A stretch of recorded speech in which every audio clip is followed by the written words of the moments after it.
Amém, graça e paz a todos. Vamos à palavra de Deus? Livro de Josué, capítulo 5, versos de 1 a 4. Josué, capítulo 5, versos de 1 a 4. O tema da mensagem: sinais que indicam que estamos chegando. Sinais que indicam que estamos chegando.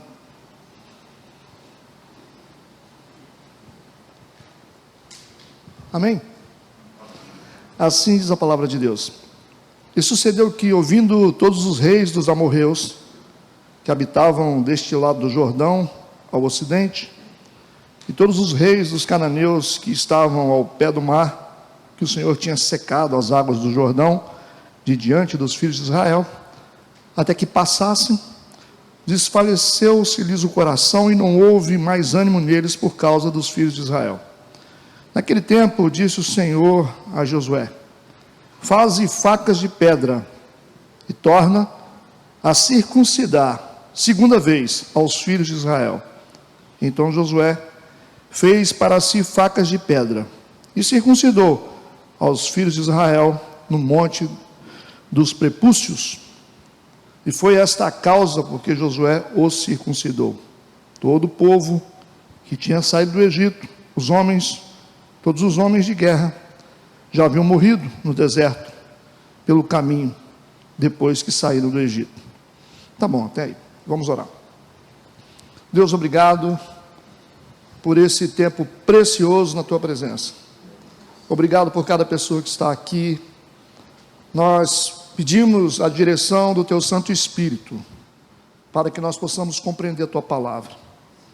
Nós queremos repreender o mal, repreender toda e qualquer interferência, e nós tomamos posse da nossa vitória hoje, em o nome de Jesus, amém e amém. Poder assentar.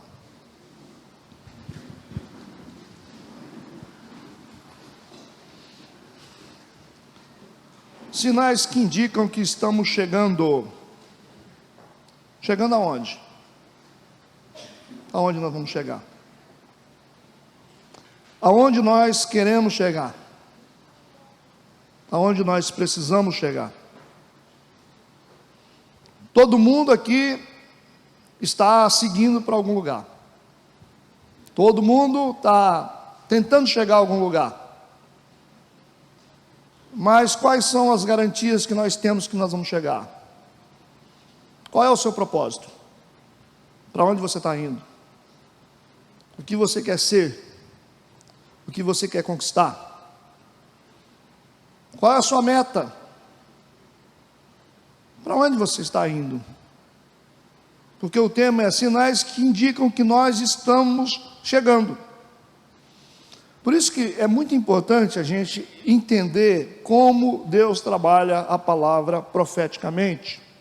Logicamente que esse texto, essa mensagem, ela veio para nós hoje. Para nós, porque nós estamos precisando chegar a algum lugar, nós estamos orando para chegar, e nós queremos saber em que ponto da história nós estamos, porque se a gente descobrir que falta muito, nós vamos ficar muito tristes. Se a gente perceber que a gente andou 1% só da nossa jornada, aí nós vamos ficar muito tristes. Talvez a jornada que você está empreendendo é uma jornada para ser feliz. De repente você chegou aqui hoje, e de repente através desses sinais aqui, você vai descobrir que você andou 10% da sua jornada, rumo à felicidade, que ainda faltam 90% ainda da estrada. Puxa vida, já andei há tantos anos, tem 20 anos que eu estou tentando ser feliz. Você vai dizer para mim que eu só andei 10%? A vida é assim, cheia de surpresas. A gente acha que está num ponto do caminho, de repente a gente está em outro ponto. Muitos acham que falta muito para chegar, mas eu queria te dar uma notícia hoje: você já está chegando. Porque se você não estivesse chegando, você não estaria aqui hoje. Eu tenho certeza disso. Se você não estivesse próximo do lugar que você precisa chegar, da posição do seu propósito, você não estaria aqui hoje. Eu tenho certeza disso. Então, essa mensagem aqui é para todos nós que estamos aqui, e nós vamos descobrir que nós estamos próximos da linha de chegada. O livro de Josué é um livro muito importante, porque Josué foi responsável para poder concretizar a entrada do povo de Israel em Canaã. Eles já estavam peregrinando no deserto durante 40 anos com Moisés. De repente, Moisés sai de cena e entra Josué. E ele tem essa missão maravilhosa de fazer com que o povo entre em Canaã, o grande sonho do povo durante 40 anos, um período probatório, para poder chegar no lugar de bênção, para chegar na terra prometida. Nós temos promessas de Deus, e nós queremos entrar nesse lugar de promessa de Deus. Nós queremos tomar posse das bênçãos de Deus. Nós queremos sair do deserto e realmente encontrar esse lugar, ou essa posição, ou essa vida que nós estamos esperando há muito tempo. Pois é, essa é a expectativa desse povo. É importante saber que nós estamos no capítulo de número 5. O 5, ele tem um simbolismo, é o simbolismo da graça de Deus. É importante saber isso. O capítulo 6 vai narrar a história da chegada deles diante das muralhas de Jericó. Ou seja, as muralhas de Jericó, do capítulo 6, é a fronteira que separa o povo de Israel de Canaã. O capítulo 6, ele conta a história de Josué junto com o povo de Deus diante das muralhas de Jericó. As muralhas estão fechadas, ninguém entra, ninguém sai.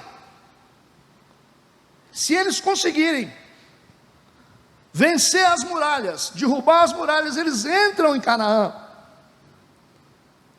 Essa entrada em Canaã acontece no capítulo 6.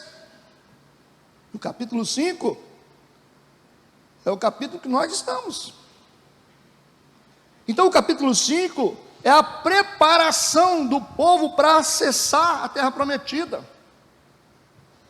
O capítulo 5 mostra quais são os princípios para que eles possam entrar na terra prometida. Eles estão chegando na fronteira, já estão no fim da linha, falta bem pouco para poder chegar. Então cuidado, porque você não pode desistir, principalmente sabendo que você está quase chegando lá. Todos os seus sonhos, os seus projetos, as suas lutas, as suas orações vão ser concretizadas a partir desse ponto. Por isso que as informações do capítulo 5 são fundamentais para quem realmente quer acessar. Compreende? Se nós vamos acessar no capítulo 6, o capítulo 5, ele é um capítulo extremamente importante. É por isso que vocês precisam prestar atenção. Quais são os sinais que indicam que estamos chegando? Josué capítulo 5, versículo 1. Escuta. E sucedeu que, ouvindo todos os reis dos amorreus, que habitavam deste lado do Jordão, ao ocidente, e todos os reis dos cananeus, que estavam ao pé do mar, que o Senhor tinha secado as águas do Jordão, de diante dos filhos de Israel, até que passassem. O que aconteceu? Desfaleceu-se-lhes o coração, e não houve mais ânimo neles, por causa dos filhos de Israel. Os inimigos ouviram. Quem são os inimigos? Todos os reis dos amorreus. Não é um rei, são todos os reis. E todos os reis dos cananeus. Eles ouviram. O que eles ouviram? Ouviram que Deus tinha secado as águas do Jordão diante dos filhos de Israel, que Deus os abençoou, que Deus estava abrindo um rio para que eles atravessassem. Eles ouviram tudo que Deus estava fazendo pelo seu povo. Eles ouviram todas as bênçãos que o povo de Deus estava recebendo. E como eles se sentiram? A Bíblia diz que desfaleceu-se-lhes o coração. Não houve mais ânimo neles, por causa dos filhos de Israel. Essa aqui é uma manifestação, é uma reação de oposição. Número 1, primeiro sinal que você está chegando: intensa oposição espiritual.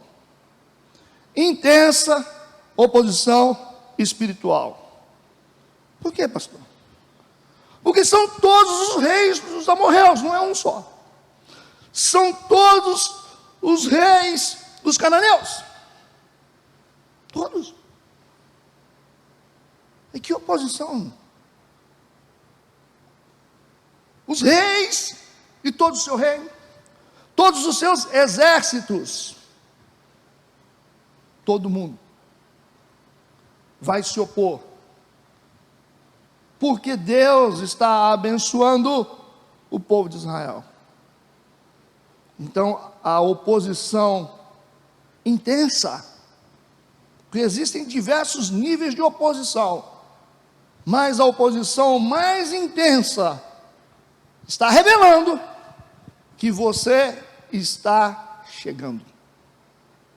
Escuta isso.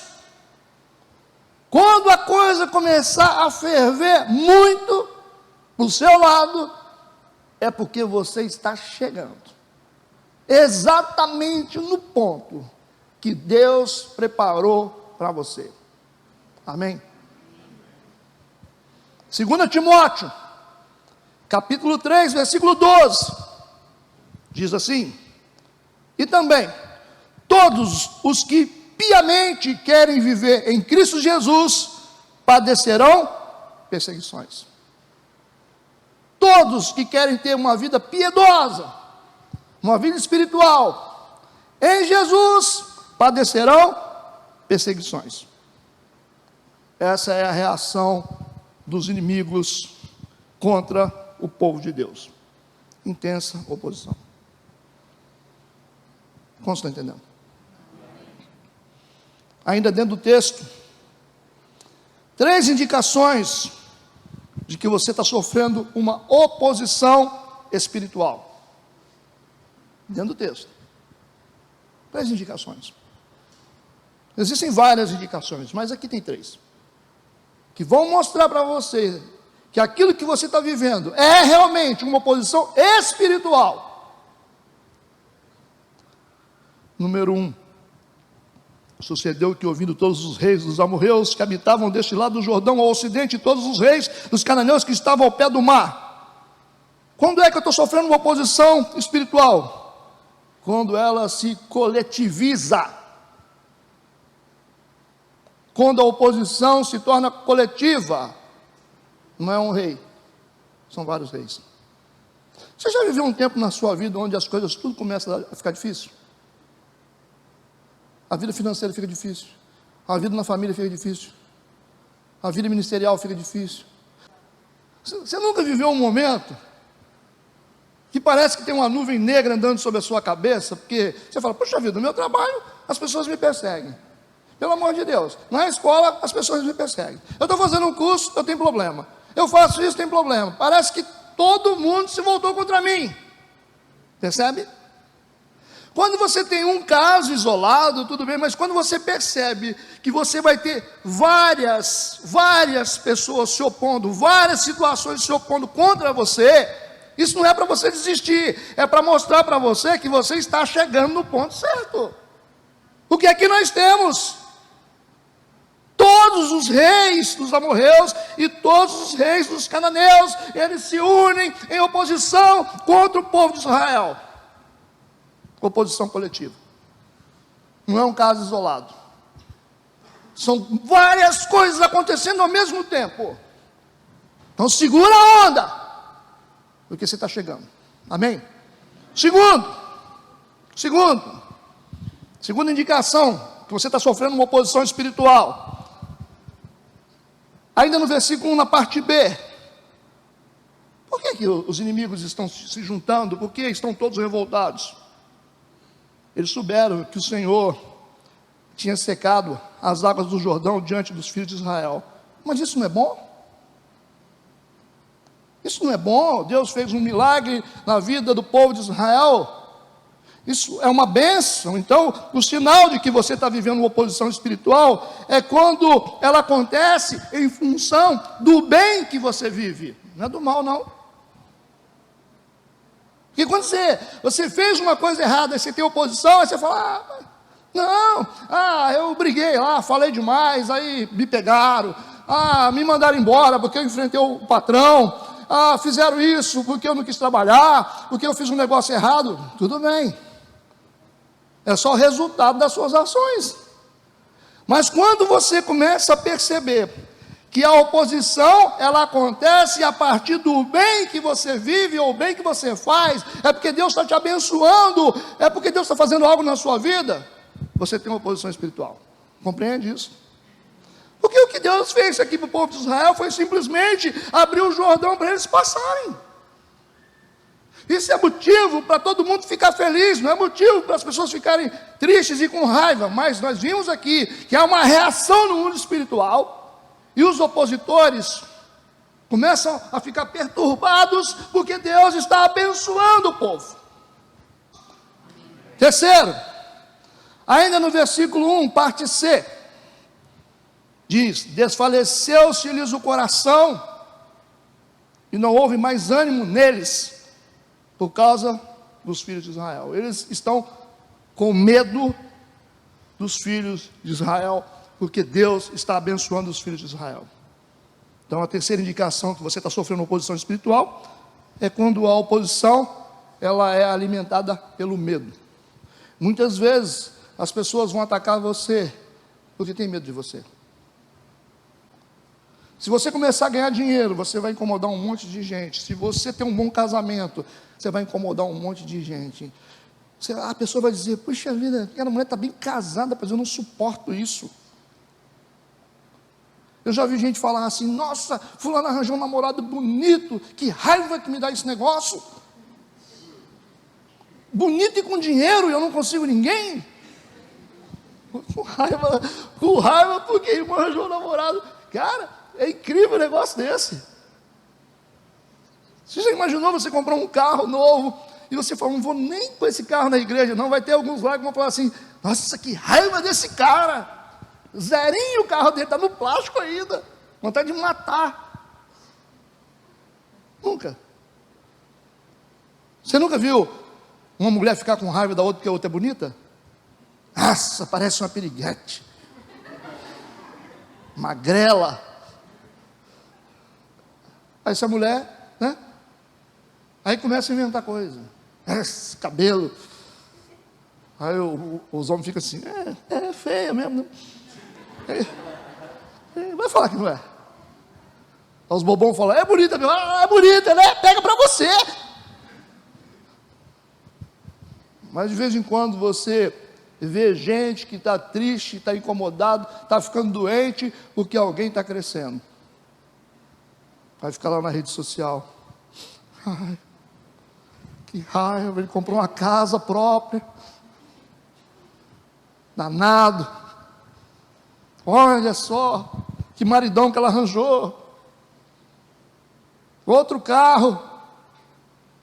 Você viu a empresa prosperando? O que não falta é gente vigiando o Instagram dos outros e ficar se moendo por causa da alegria das pessoas. Não é verdade? Essa é uma oposição que é alimentada pelo medo. As pessoas têm medo de você ser feliz, elas têm medo de você dar certo, de você viver um casamento abençoado, de você prosperar, da sua empresa bombar. Elas têm medo. Essa semana mesmo eu estava conversando com uma pessoa, né? Eu fico muito feliz que os membros da igreja, eles abrem empresas, né? Eles começam a investir, confiam em Deus, e eles começam a crescer, né? E é muito legal você ver essa turma de jovens empreendedores que estão avançando nas empresas, estão crescendo. É uma bênção isso. É legal você ver as pessoas melhorando de vida. Eu comentei com uma pessoa essa semana, eu falei, você sabia que fulano abriu uma empresa tal? Abriu? Olhou assim para mim, parece que eu tinha dado um tiro na pessoa. Sério? Eu falei, abriu, Eu acabei com o dia do cara. É só porque ele não consegue abrir uma empresa, tem vontade, mas o outro abriu e fica todo mundo triste. É uma loucura, gente. É uma oposição alimentada pelo medo. Essa é uma oposição realmente espiritual. Entende isso? A gente muitas vezes tem uma utopia de que ser cristão é se tornar queridinho de todo mundo. Mas não é. Tiago diz: todos que querem ter uma vida piedosa em Cristo Jesus padecerão perseguições. Tem gente que diz, eu não tenho inimigo. Mas se você não tem inimigo, você não vai crescer nunca. Entende o que eu estou falando? Aí você fica com essa utopia, né, de religião, não, porque eu não posso ter inimigo. Olha, o homem segundo o coração de Deus tinha inimigo, porque o Salmo 23 ele fala isso. Davi diz, prepara uma mesa na presença dos meus inimigos. Se você não tem inimigo, isso é um sinal que você não está crescendo. Isso é um sinal de que você não está avançando. Não dá para você chegar a algum nível na sua vida sem incomodar as pessoas. Então você vai ver na Bíblia, se tem uma coisa que Deus não vai poupar a gente, é dos inimigos. Quantos entendem isso? Então o primeiro ponto aqui, o primeiro sinal que indica que você está chegando, é a oposição intensa espiritual contra a sua vida. Segura essa aí. Segunda coisa, Josué capítulo 5, versículo 2. Naquele tempo, disse o Senhor a Josué. É interessante por isso, não é? Porque Deus é muito bom. Tem uma oposição e Deus vai falar a Josué. Olha o cuidado de Deus com os seus. Existe uma oposição, Deus vai falar a Josué. Você precisa abrir os seus ouvidos para ouvir Deus, porque Deus quer falar com você. Naquele tempo disse o Senhor a Josué, faze facas de pedra. Faca de pedra. E torna, essa palavra é importante, torna a circuncidar, segunda vez, aos filhos de Israel. Circuncisão, às vezes a gente tem que repetir, porque algumas pessoas não entendem. A circuncisão é como se fizesse, como hoje, uma cirurgia de fimose no homem. A cirurgia de fimose é circuncisão. Só que para o povo judeu, isso fazia parte da vida religiosa deles, porque era uma maneira de ter uma aliança com Deus. Então os homens, os filhos homens que nasciam no 8º dia, eles teriam que ser circuncidados. Essa era a prova de que eles tinham uma aliança com Deus. É como se fosse o batismo hoje. As crianças teriam que ser circuncidadas no 8º dia, porque se fizesse antes, elas não tinham elementos de coagulação de sangue, como as crianças não têm. É um período muito perigoso. Elas teriam que ser circuncidadas no 8º dia, não no 7º, não no 6º, não no 5º. E quem tinha que fazer essa circuncisão era o pai. Deus está dizendo para eles, porque eles estão próximos, eles estão chegando na terra prometida. Já temos a realidade de uma oposição intensa acontecendo, espiritual. Esse é um sinal. E agora Deus diz para Josué, faze facas de pedra e torna a circuncidar a segunda vez aos filhos de Israel. Por que a segunda vez? Porque todos os homens que saíram pelo deserto, saíram de dentro do Egito, eles tinham sido circuncidados, já eram adultos. E à medida que esses homens iam andando pelo deserto, eles iam morrendo, e muitos deles morreram por causa do pecado. E nasceu uma nova geração no deserto, a geração que nasce no deserto. E essa nova geração não havia sido circuncidada. Ou seja, a aliança que eles deveriam ter com Deus não havia sido feita, porque os pais morreram. E as mães não podiam fazer isso. Então, os garotos cresciam, andando pelo deserto, já estavam homens, e nenhum deles havia passado pela circuncisão. Mas isso era muito importante, porque tinha a ver com a entrada deles em Canaã. Essa renovação de aliança vai envolver algumas fases. Então, o segundo ponto aqui: como é que eu tenho certeza que eu estou chegando lá? O que indica que eu estou chegando? Uma necessidade de uma renovação de aliança com Deus vai surgir na minha vida. Há uma necessidade. Muitos de vocês que estão aqui hoje, Deus tem falado com vocês. Muitos de vocês que estão aqui hoje, Deus tem tocado no coração de vocês nesse tempo e mostrando para vocês que vocês precisam ter uma renovação de aliança com Deus. Vocês sentem que vocês estão com a aliança com Deus quebrada. Vocês sentem que vocês precisam renovar o compromisso com Deus. Vocês precisam renovar a relação de vocês. Por isso que Deus está dizendo a Josué: você vai tornar, ou seja, tornar a circuncidar. Você vai entrar novamente na nação e vai circuncidar as pessoas. Compreende o que eu estou falando? Porque existem muitos que não estão circuncidados. Então, esse desejo que você tem no seu coração, que você sente que algo está faltando na sua vida, e que a sua vida não está completa. Por que não está completa? Esse sentimento de vazio, isso mostra que você precisa realmente fazer uma aliança com Deus. Compreende? Por que isso é importante? Porque isso é fundamental para quem quer entrar em Canaã. Isso é fundamental para quem quer realmente tomar posse das promessas de Deus. Deus vai ter que circuncidar você. Você vai ter que fazer uma aliança com Deus. Não tem como tomar posse de uma promessa sem ter uma aliança com Deus. Por isso que Josué terá que fazer essas facas de pedra e circuncidar os filhos de Israel. Vocês vão perceber que essa renovação de aliança, ela vai passar por algumas coisas importantes. Por quê? Porque Deus vai lidar primeiro com a nossa carne. Isso é circuncisão. Deus quer tratar, Deus quer lidar com a sua carne. Esse é o significado da circuncisão. Ele quer arrancar a carne.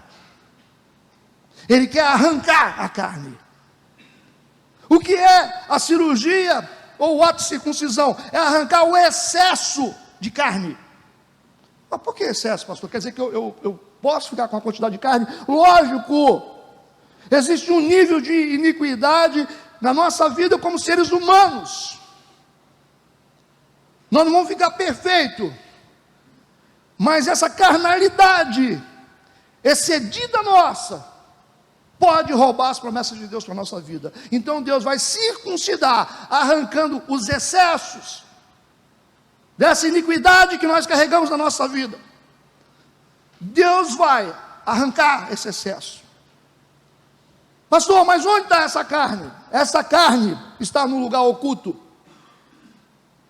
Porque essa circuncisão era feita no órgão genital masculino. O órgão genital masculino está no lugar oculto. Compreende o que eu estou falando? Onde você tem acesso. Esse é um lugar oculto. E Deus quer arrancar a carne que está nesse lugar oculto, onde as pessoas não veem, mas só você vê. Agora se volta para dentro de você e pensa sobre as áreas escondidas da sua vida, onde a carne está fazendo o que quer. Volte-se para você mesmo agora Identifica a área da sua vida onde a carne te seduz mais. E é um lugar escondido, onde ninguém vê, mas você vê. Isso é a circuncisão. Então Deus vai tratar primeiro com a sua carne. Vai arrancar a sua carne. Ele vai arrancar os seus excessos nos lugares escondidos. Deus vai arrancar os seus excessos nos lugares escondidos. Esses excessos que estão escondidos estão impedindo de você acessar as promessas de Deus para a sua vida. Deu para entender? Amém. Nós vamos ser tratados por Deus. Se deixe tratar. Amém? Amém. Se deixe tratar. Pastor, mas eu não tenho. Você não tem, hein? Será que você não tem, não? Quem não tem? Quem não tem? Áreas escondidas precisam ser tratadas. Tem muito crente que não acessa o melhor de Deus por isso, porque existem áreas escondidas não tratadas. Não adianta você estar na igreja. Todo mundo vê você, a sua roupa, seu cabelo. Mas existem coisas na sua vida que só Deus vê. E é esse o lugar que Deus vai trabalhar em você. Eu quero que você pense sobre isso. A carnalidade que está nos lugares ocultos estão impedindo o nosso acesso às promessas de Deus. Se você deixar Deus remover isso da sua vida, você pode ter certeza que você vai conquistar coisas que você esperou a vida inteira. Glória a Deus. Arranca isso aí. Arranca isso aí. Essa é uma renovação de aliança. Segundo, o que contém essa renovação? Deus vai tratar a paternidade na gente. Essa é a parte que mais dói. Pastor, mas a circuncisão dói, sabe? E o ponto que mais dói é o ponto da paternidade. O ponto de arrancar a carne é dolorido, porque é uma incisão. Mas o tratamento da paternidade dói muito. Por isso que eu quero que você preste atenção nisso. Por quê, pastor? Esses homens cresceram sem serem circuncidados, porque os pais haviam morrido por causa do pecado. Os pais saíram de cena por causa do pecado. Por causa do pecado, os pais negaram algo que era fundamental para os filhos, para que eles acessassem Canaã. Muitos de vocês que estão aqui hoje, vocês estão correndo o risco de não acessar as promessas de Deus, porque os pais de vocês negaram para vocês aquilo que era necessário e essencial para que vocês entrassem em Canaã. Ok? Esses homens não poderão entrar em Canaã. Por quê? Os pais negaram a eles a circuncisão por causa do pecado. Deus pega Josué, você faz faca de pedra, você é o líder, e você vai dar para essas pessoas, você vai fazer para eles aquilo que os pais não fizeram. Você vai circuncidá-los, porque quando alguém dá para você aquilo que o seu pai não te deu, essa pessoa está te dando paternidade. Compreende o que eu estou falando? E por que seu pai não te deu? Porque o seu pai foi embora com outra mulher? Porque o seu pai era alcoólatra? Porque o seu pai era violento? Por que seu pai não te deu? Porque ele morreu cedo? O que aconteceu? Por que você vive essa crise de paternidade? O que aconteceu com seu pai? Quem era o seu pai? Era uma figura que você não admirava? Era um homem desrespeitoso? Batia na sua mãe? Espancava você? Por que seu pai não te circuncidou? Quem é seu pai? Seu pai é um adúltero? Seu pai tem outras mulheres? Por que o seu pai não te circuncidou? Por que o seu pai negou para você aquilo que era necessário para você acessar as promessas de Deus? Vocês têm que prestar atenção nisso, porque tem muita gente dentro de igreja que não vai entrar em Canaã, porque não receberam aquilo que era necessário para poder entrar em Canaã. E quem tinha que ter dado eram os pais. Mas o pai morreu. Existem várias maneiras de morrer. Tem muita gente que fala assim: papai morreu para mim. Ele está vivo. Está lá, com outra família. Você vai dizer: ele morreu para mim. Papai morreu para mim, mas seu pai não está aí dentro de casa. Morreu para mim porque meu pai só me agride. Tem diversas maneiras de um pai morrer. Papai está morto, pastor. Por que ele está morto? Porque ele foi um abusador. Ele deveria ter me protegido, ele abusou de mim sexualmente. Ele morreu para mim. Por quê? Ele batia na minha mãe.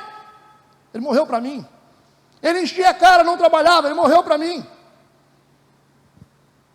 Existem diversas maneiras de um pai morrer. Não é só simplesmente ser sepultado. Muitos pais foram sepultados vivos, estão vivos ali, mas estão mortos. Você não vai na casa dele, você não conversa com ele, você não gosta dele, você odeia ele, você não admira ele. Então ele morreu. Então você não tem circuncisão. Aí Deus vai chamar o líder para circuncidar. Deus vai chamar Josué para poder dar para eles aquilo que eles não receberam dos pais. Ele vai dar paternidade. E é exatamente isso que um líder faz, que um pastor faz. Dá para você aquilo que seu pai não te deu. Te dá disciplina, te dá proteção, te ajudar. Quem deveria ter feito isso era o seu pai. Não era o pastor que tem que estabelecer limite para você. Não era o pastor que tinha que te motivar para você crescer. Para você ser alguém, gastar tempo com você no gabinete. Eu tinha que ter gastado tempo com você no seu quarto. E hoje a igreja não entende o que os líderes estão fazendo. Os pastores de verdade estão dando para nós aquilo que os nossos pais não nos deram. Eles estão nos dando pertencimento. Eles estão nos dando limites. Estão nos mentoreando. Estão nos protegendo. Esse é o papel de um líder. Aí você fala: pastor, mas quando o senhor fala um negócio dói. Eu estou te circuncidando. Rapaz, você não entendeu o negócio? Circuncisão é arrancar, é cortar com pedra. Mas é duro o que o senhor está falando. Eu estou fazendo circuncisão em todo o culto. Quinta-feira eu circuncidei um monte aqui. Tem gente que saiu: pastor. Tem gente que está andando até assim, ó. Pastor. O senhor falou, é lógico, seu pai não falou. Eu prefiro ter um pai que fala, mas pelo menos ter um pai. O que você acha? Eu prefiro um pai que cobra. Aí você fala: papai cobra, papai me liga. Mas o que é melhor? Ter um pai que te liga e te cobra e fica em cima de você, ou você não tem um pai? Mas meu pai é chato. Mas é melhor ter um pai chato que está toda hora perguntando: você vai aonde? Ei, você está onde? Liga. Cobra a gente, chama a atenção da gente. Você está errado, rapaz. Tem que consertar a sua vida. É melhor ter um pai que cobra do que não tê-lo. O que você acha?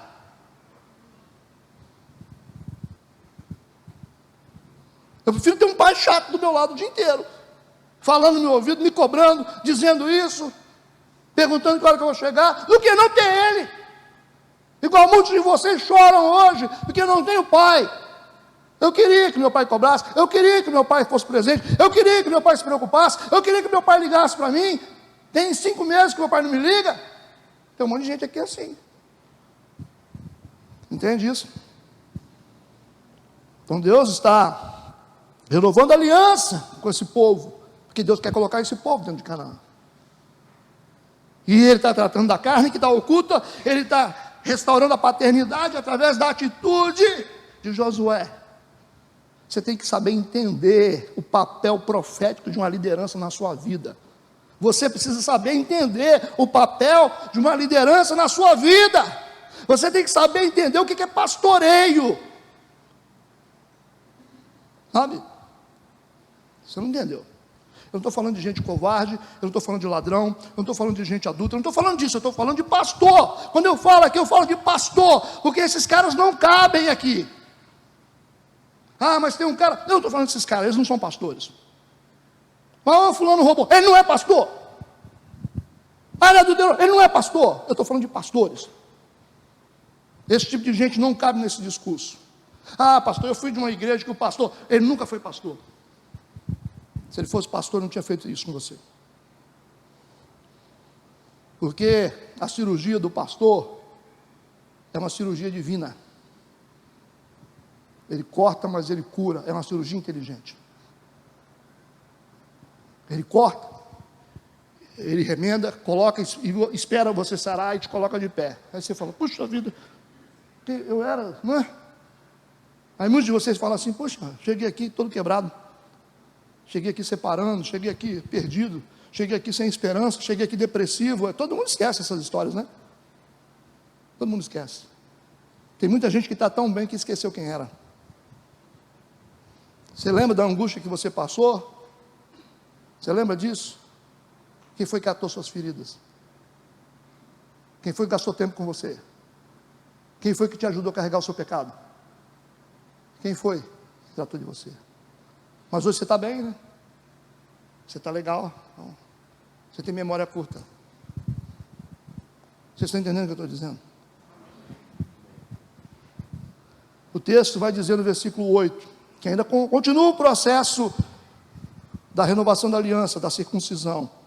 Versículo 8. E aconteceu que, acabando de circuncidar toda a nação, ficaram no seu lugar, no arraial, ficaram no lugar, até que sararam.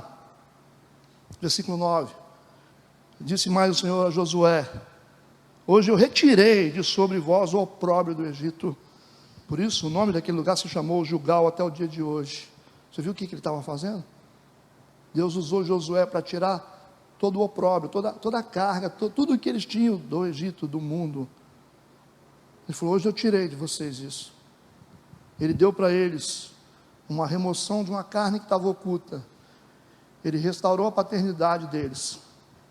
E a Bíblia diz que Ele vai mandar que eles fiquem parados até que sarem.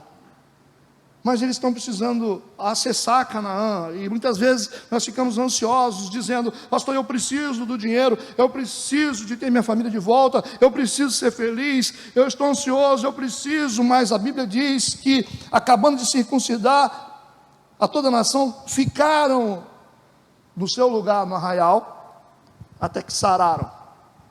Ficar. Deus vai te segurar numa posição, até que você sare. Ah, é? Vocês que gostam de reclamar porque vocês estão há muito tempo numa posição, você precisa de tempo para ser curado. Não tem aquele negócio que você não sai da posição, você fica assim, você fala: puxa vida, eu estou no banco tem 5 anos. Ah, é? Você não consegue avançar sem estar sarado. Porque Deus sabe, se você avançar sem estar sarado, você quebra os pontos. Compreende o que eu disse? Se você quebrar os pontos, você fica pior do que você estava. Então tem muita gente que Deus vai fixar numa posição até que você seja tratado, até que você seja curado. Às vezes as pessoas chegam na igreja, já querem fazer um monte de coisa. Calma. Tem tempo para tratar. Cada um cicatriza de um jeito. Tem gente que gasta mais tempo para poder sarar. Mas é você que está me segurando. Não. Não. É Deus. Sabe quanto tempo que tem essa igreja aqui? Com essa tranquilidade aqui? Acho que tem 2 anos, 3 anos, né? Não é isso?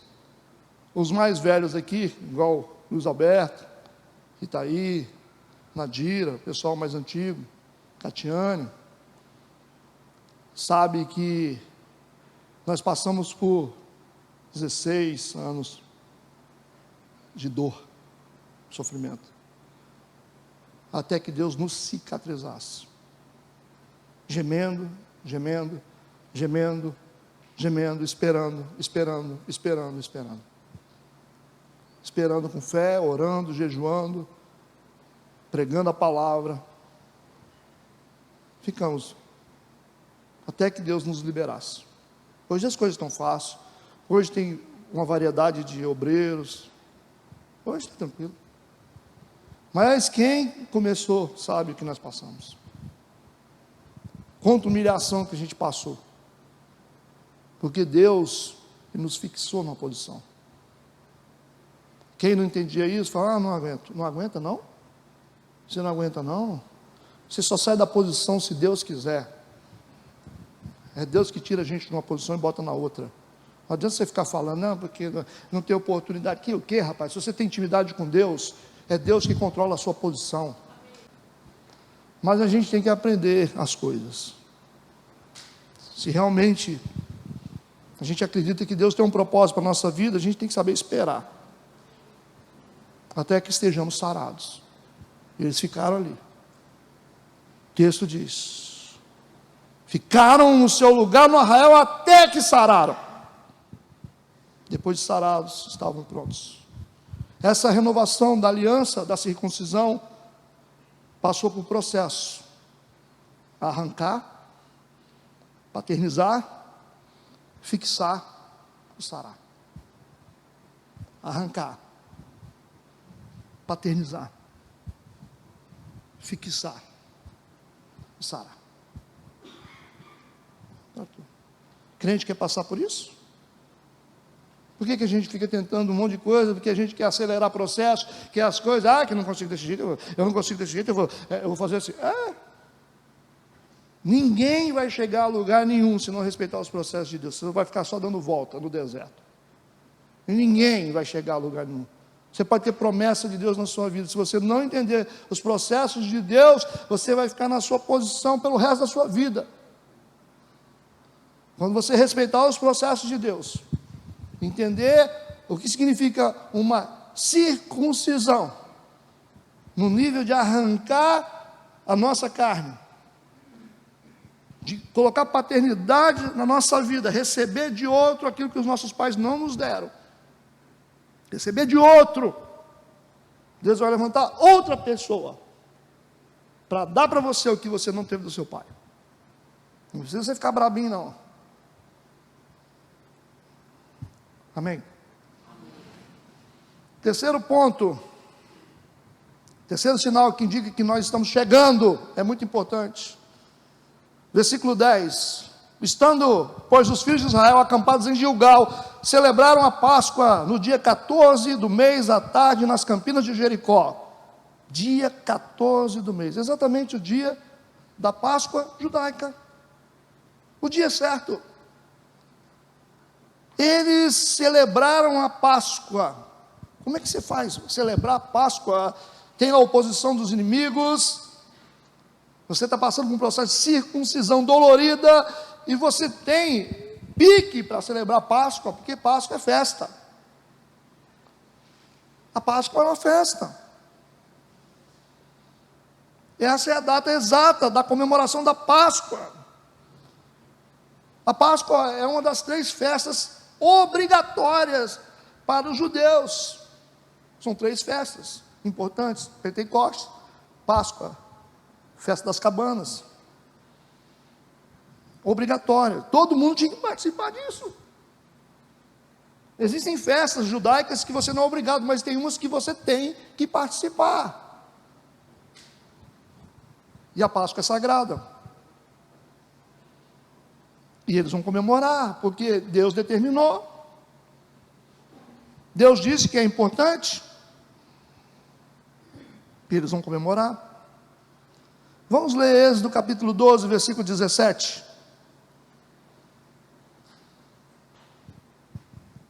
Olha o que diz no texto de Êxodo capítulo 12, versículo 17. Guardai, pois, a festa dos pães ázimos.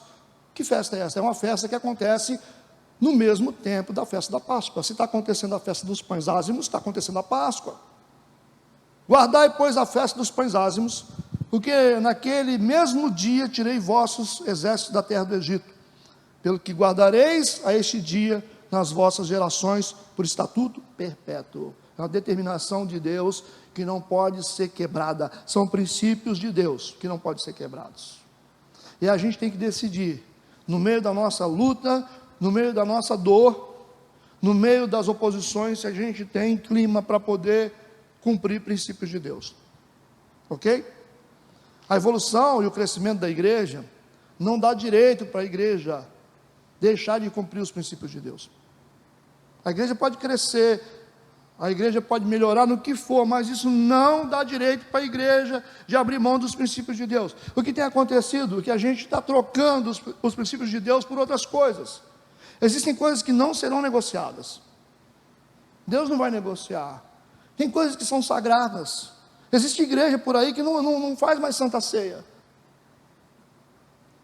Tem igreja que não faz Santa Ceia. Ah, para que Santa Ceia? É incrível isso. Gente, Jesus disse fazer isso em memória de mim, até que eu venha. A Santa Ceia. Existem princípios que são necessários, porque é a vontade de Deus. Mas o problema é que quando a gente está atrás das nossas coisas, a gente esquece que a gente tem princípio para cumprir. Esse é um grande desafio. Nós precisamos observar os princípios e as ordenanças divinas, mesmo diante da pressa, mesmo diante da necessidade, mesmo diante da ansiedade. Não interessa aonde a gente quer chegar. O importante é que a gente cumpra os princípios de Deus. Quando você esquece os princípios e corre para Canaã, você não entra lá. Mas quando você obedece os princípios, o que é importante? Não vamos atropelar, não vamos passar por cima das coisas, não vamos jogar de lado o que é sagrado, gente. Tem coisa que é importante. Tem que batizar? Tem que batizar. Tem que casar? Tem que casar. Ah, pastor, mas a igreja está crescendo, isso aí, negócio de casar, deixa só o tico-tico no fubá, dá até para rimar. Não pode, gente. Tem que casar, não é ser quadrado. Vamos dar um jeito, vamos regularizar a sua vida. Ah, mas não tem nada a ver. Tem tudo a ver, rapaz. Esse não tem nada a ver, está te colocando fora de Canaã. Ah, mas eu acredito em Deus, o importante é que eu acredito. Tem gente que fala assim: ah, mas eu não preciso de igreja. Para de falar besteira. Igreja é coisa de Deus. A igreja nasceu no dia de Pentecostes. Jesus veio arrebatar uma igreja. É importante você estar na comunhão da igreja. É importante você tomar a Santa Ceia. É importante você ser membro de uma igreja. É importante você ter cobertura espiritual. Aí quem me cobre é o Senhor. Para de falar besteira. Autoridade se faz debaixo de autoridade. Alguém me cobre, eu cubro alguém, alguém me cobre. Eu preciso de ter alguém sobre mim que diga o que eu tenho que fazer, me estabelecer limites para a minha vida. Não fica inventando moda porque você está moderno. Ah, não, eu faço o que eu quero, porque a gente vive assim, é importante que a gente se ama. Não, é importante que vocês se amam. É importante que vocês façam a coisa certa e que vivam conforme a palavra de Deus. Ah, mas não pode quebrar os princípios de Deus. A gente tem que continuar sendo uma igreja que avança, mas uma igreja que é a igreja. Eu não quero perder a essência de igreja. Eu quero chegar na igreja e sentir que isso aqui é uma igreja, não um clube. Eu tenho medo de chegar em alguns lugares que eu não sinto que é a igreja, porque tem que ser uma igreja. Nós temos os nossos valores, os nossos princípios como igreja. As pessoas pensam que a nossa igreja é liberal nada. Ah, mas lá pode, então você vai para lá. Eu já ouvi falar de igreja que pastor tem cerveja na geladeira. Não, mas problema deles, aqui não tem. Aqui a gente não bebe álcool. Certo? Aqui as pessoas, elas se casam. Aqui as coisas são certas. A gente vive certo. Ninguém é obrigado a ficar aqui. Mas a gente tem uma conduta certa. Aqui não tem essa de ficar engolindo camelo e coando mosquito, não. Tá bom? Tudo que a gente faz é certo, é correto. E aqui tem gente inteligente. Aqui não é igreja de retardado, não. As pessoas são inteligentes. Tem muita gente aqui inteligente na liderança. Eles sabem muito bem que quando a coisa não estiver certa, eles vão embora. Eles não estão aqui para ouvir conversa fiada. É uma igreja que entende as coisas. Então não dá para você ficar enganando as pessoas, né? Eu sempre treinei vocês para acreditar em Deus e não em homem. A minha vida toda eu sempre fiz isso. Acredita, confia em Deus. E pelos homens você ora, tem misericórdia. Se eu passar, né? E a igreja continua. É isso? Amém? Observe os princípios e as ordenanças do Senhor, mesmo diante da pressa, da necessidade e da ansiedade.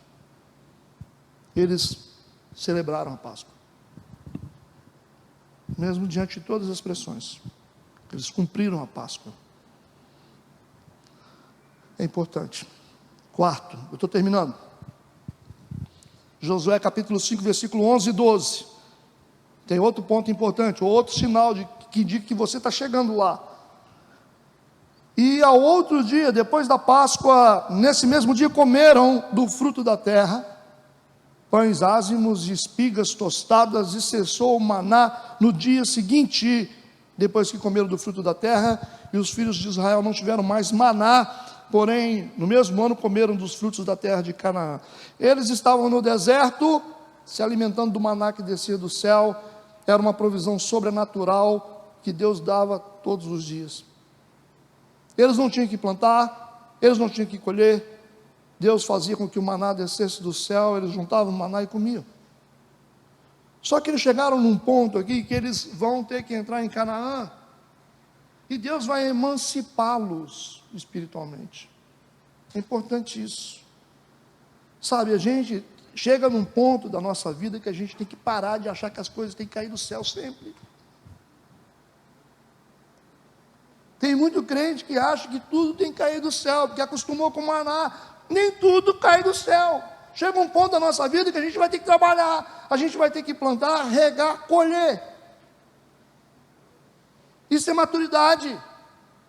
Ah não, eu estou aqui orando para que aconteça, eu estou aqui orando para mim poder trabalhar, eu estou orando para Deus me dar dinheiro, eu estou orando para o meu filho ser educado. Você tem que educar seu filho. Ele não vai ficar educado sozinho, você tem que educar ele. Você tem que trabalhar para ganhar dinheiro. Você tem que trabalhar, você tem que estudar para que o maná venha para a sua vida. Isso é emancipação. É um monte de crente que ora para casar, estou orando para casar, eu oro para noivar, eu oro para arranjar emprego. Ué, mas você não procura. Ah, mas eu não tenho currículo, então faça um currículo, faça um curso, se especializa. Seja uma pessoa, né, capacitada, tempo você tem. Se não tiver, você faz. Ah, não tem, se vira, depois das 11 horas você faz o quê? Dorme? Estuda? Eu dou meus pulos. Sempre fiz isso. Ah, pastor, mas, gente, as coisas não vão cair do céu. Por que muitos não vão entrar em Canaã? Porque estão esperando, né? Estão esperando. Mas aqui eles têm que plantar. Porque o maná parou. Certo? Enquanto você realmente precisa, em estado de emergência, Deus vai suprir você. Mas vai chegar um ponto da sua vida que você vai ter que ralar muito, você vai ter que renunciar muito, você vai ter que lutar muito para ter o que você precisa ter. Isso. Porque as coisas vão parar de cair do céu. Amém? Amém. Nós seremos emancipados espiritualmente. E por último, versículo 13 e 14.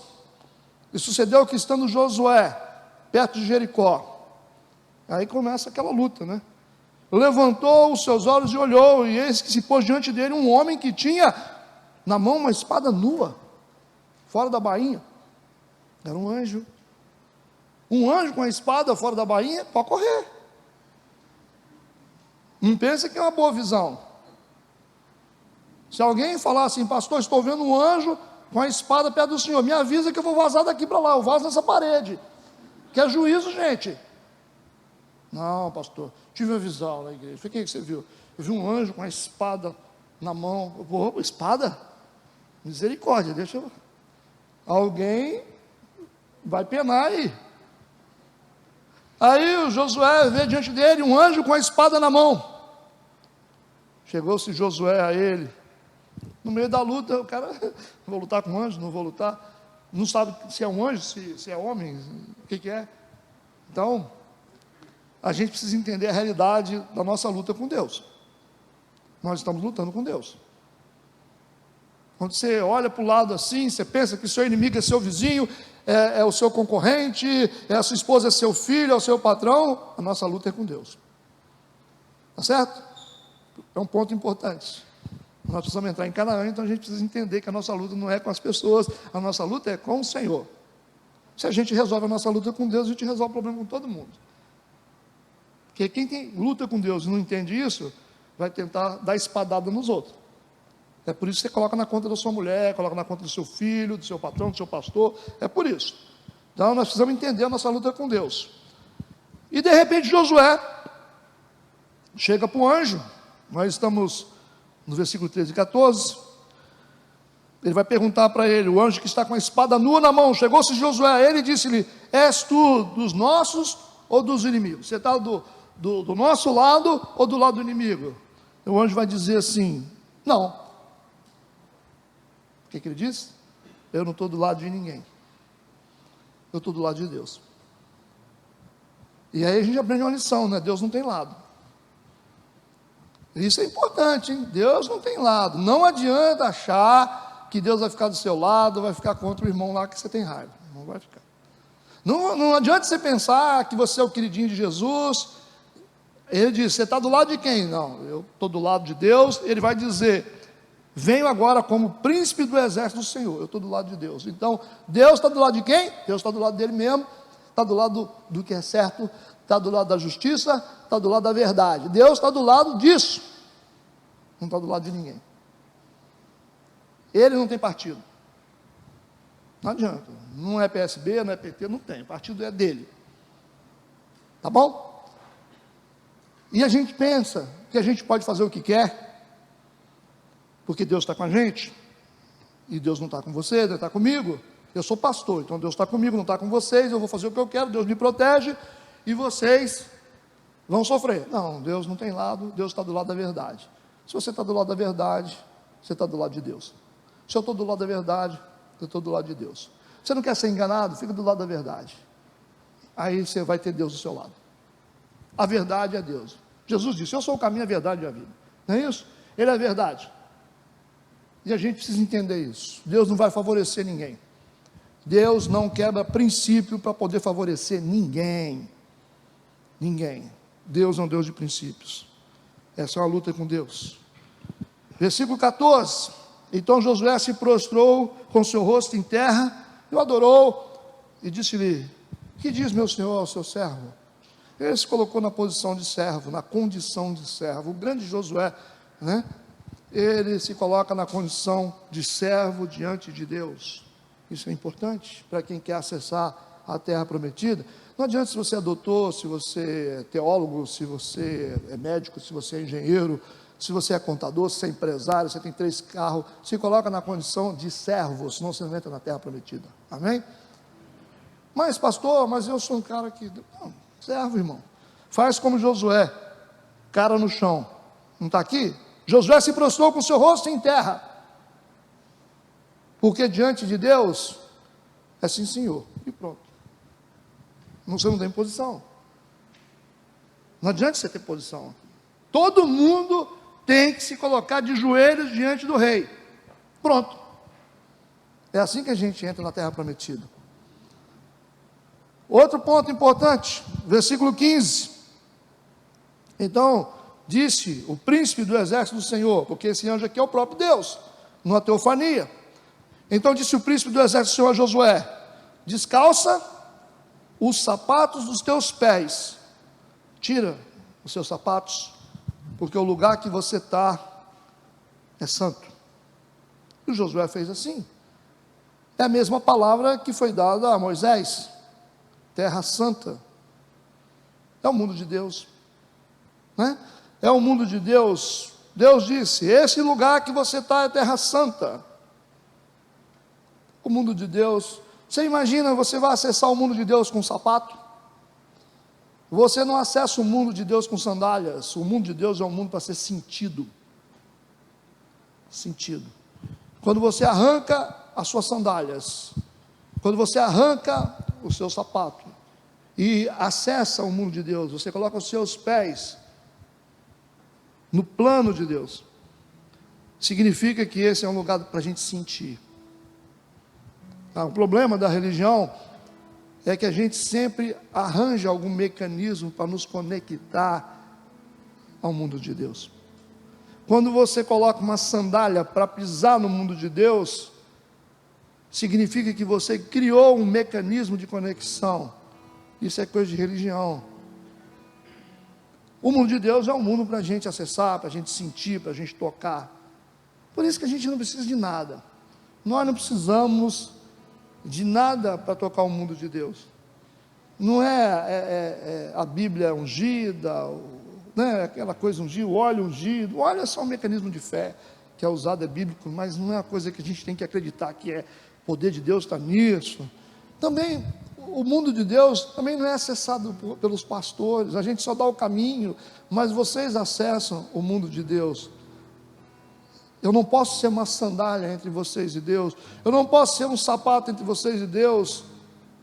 A religião também não pode ser. Vocês precisam acessar Deus, sentir Deus onde vocês estiverem. Isso é espiritualidade.